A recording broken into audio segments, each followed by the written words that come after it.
नमस्कार दोस्तों, स्वागत है आपके अपने YouTube चैनल 3S ट्रैवल पर। आज हम लोग आए हुए हैं ऐसे एक ग्रामीण अंचल में जहां पर हम लोगों ने देखा कि यहां पर लोगों का जमावड़ा लगा है और यहां पर जैसे अभी देखा जाए तो पीपल के नीचे काफ़ी लोग यहां पर खड़े हुए हैं और ये चुनावी चर्चाएं कर रहे हैं। और जैसा कि आप भी जानते हैं कि अभी अपने देश में चुनावी माहौल चल रहा है और इस समय तक देखा जाए तो 18वीं लोकसभा के लिए 3 चरणों के मतदान हो चुके हैं और चौथे चरण का मतदान यहाँ पर होने वाला है, वो 13 तारीख को मतदान होने वाला है। और ऐसी ही एक इंटरेस्टिंग लोकसभा कन्नौज पड़ती है और ये काफ़ी चर्चित इस समय लोकसभा सीट बन चुकी है, क्योंकि भाजपा के कैंडिडेट की बात करें तो सुब्रत पाठक यहाँ से चुनाव लड़ रहे हैं। और ऐसे ही अगर आप समाजवादी पार्टी की बात करें तो यहाँ से राष्ट्रीय अध्यक्ष स्वयं यहाँ पर अखिलेश यादव जी यहाँ पर चुनाव लड़ रहे हैं।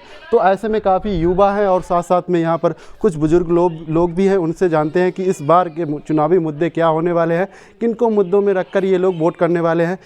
तो हमारे साथ यहाँ पर एक भैया जी हैं और इनसे जानते हैं कि इस बार चुनावी माहौल क्या है, किन माहौल को देखकर यहाँ पर ये वोट करने वाले हैं। तो इस बार चुनावी माहौल क्या है?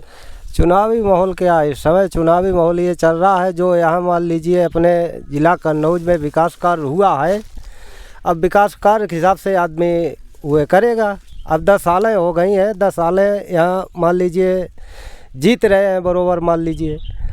और अब इस समय देखिए माहौल चल रहा है तो अब कुछ ना कुछ तो उल्टा पलटी होगी।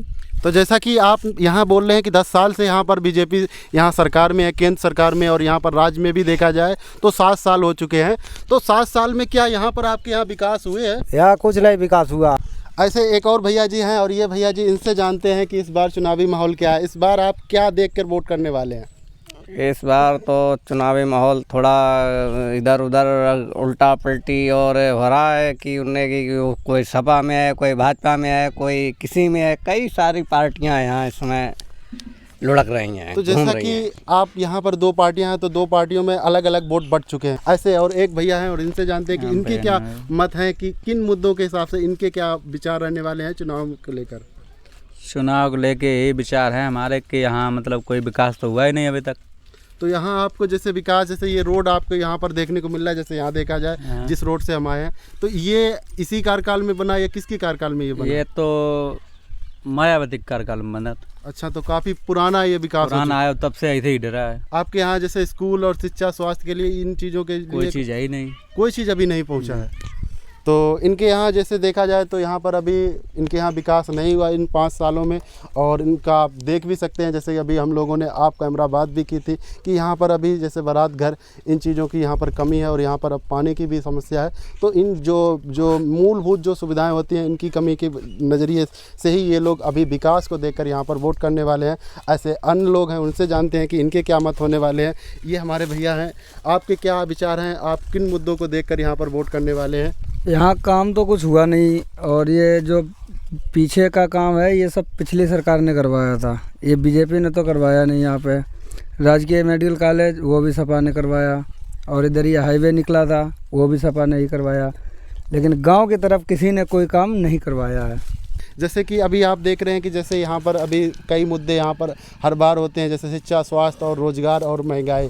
क्या इन मुद्दों का यहाँ पर इस चुनाव में हावी होता हुआ देखने को मिल सकता है? क्या इन मुद्दों की वजह से लोग, क्या महंगाई को मुद्दे में ध्यान में रखकर, रोजगार के मुद्दे को ध्यान में रखकर लोग वोट की तरफ यहाँ पर अब की बार सेंटर में जो केंद्र सरकार है उनके अगेंस्ट में वोट करने के लिए देख रही है? शिक्षा और स्वास्थ्य तो यहाँ तो बिल्कुल ही नहीं है। यहाँ पे स्कूल की व्यवस्था है वैसी टूटी फूटी। और दूसरी चीज़ कि अगर आप कोई बीमार भी हो जाता है ना तो एम्बुलेंस को बुलाने में कम से कम 3 घंटा लग जाता है यहाँ पे आने में। इतना तो रोड भी टूटा पड़ा है जो कि रिपेयर भी नहीं करवाया गया अभी। तो ये सरकार जो भी है सरकार में है और अभी ये जैसे चुनाव चल रहा है और इसके बाद ये जो रिकॉर्ड यहाँ की जो जवाबदेही जिनकी बनेगी वो यहाँ के विकास की ओर ध्यान में रखे, क्योंकि यहाँ के लोग यहाँ देखा जाए तो मूलभूत सुविधाओं से काफ़ी पीछे देखने को मिल रहे हैं। जैसे यहाँ पर अभी रोड की समस्या देखी जाए तो रोड काफ़ी पुराना बना हुआ है और इसे नया और चौड़ीकृत किया जाए तो ये भी एक हो सकता है। और इसके बाद यहाँ पर जैसे मूलभूत सुविधाओं में आता है, जैसे यहाँ पर स्वास्थ्य की सेवाएँ काफ़ी यहाँ से दूर हैं, तो यहाँ का राजकीय मेडिकल की ओर जाने के लिए यहाँ को इन लोगों ने जैसे यहाँ पर बताया था कि 3 से 4 घंटे लग जाते हैं। तो ये मुद्दे रहेंगे। हमारे भैया जी आप बताइए आपके क्या चुनावी मुद्दे हैं? तो ये भैया जी अभी थोड़े जैसे अभी आप कैमरा में बात कर रहे थे, यहाँ पर अभी शर्मा रहे हैं, तो कैमरे को लेकर लोगों की इन्फीरियरिटी रहती है। लेकिन ऐसे ही एक अन्य भैया हैं, इनसे जानते हैं कि इनके क्या मुद्दे हैं। हमारा तो मेन मुद्दा है ये कि पार्टिकुलर जो हमारा इधर की जो सड़कें हैं प्लस शिक्षा विभाग या स्वास्थ्य के लिए, जैसा कि उन्होंने बताया कि यहाँ से डिस्टेंस ज़्यादा है, सड़कें टूटी फूटी, तो गाड़ी आने में बहुत दिक्कत होती है। ठीक है, टाइम ज़्यादा लगता है, जब तक तो मरीज़ जा चुका होता है, इसके बाद वो आते हैं ले जाते हैं। तो ये यही मुद्दे में ध्यान में रखकर ये अब की बार बदलाव चाहते हैं। और जैसा कि यहाँ देखा जाए तो काफ़ी हमारे ऑन कैमरा में जो लोगों की बात रिकॉर्ड हुई है उन लोगों ने तो यहाँ पर कहा ही है, लेकिन ऑफ कैमरा में हमारी जो बात हुई है तो वहाँ पर लोगों का ये यहाँ पर ये बोल रहे हैं कि यहाँ से अब की बार चुनावी मिजाज में भी हो सकता है कि शिफ्ट होता हुआ देखने को मिले, क्योंकि यहाँ का जो कोर वोटर है लोधी बाहुल क्षेत्र है और लोधी बाहुल एक ही पार्टी के साथ हमेशा जुड़ा रहा है, वो भाजपा के साथ।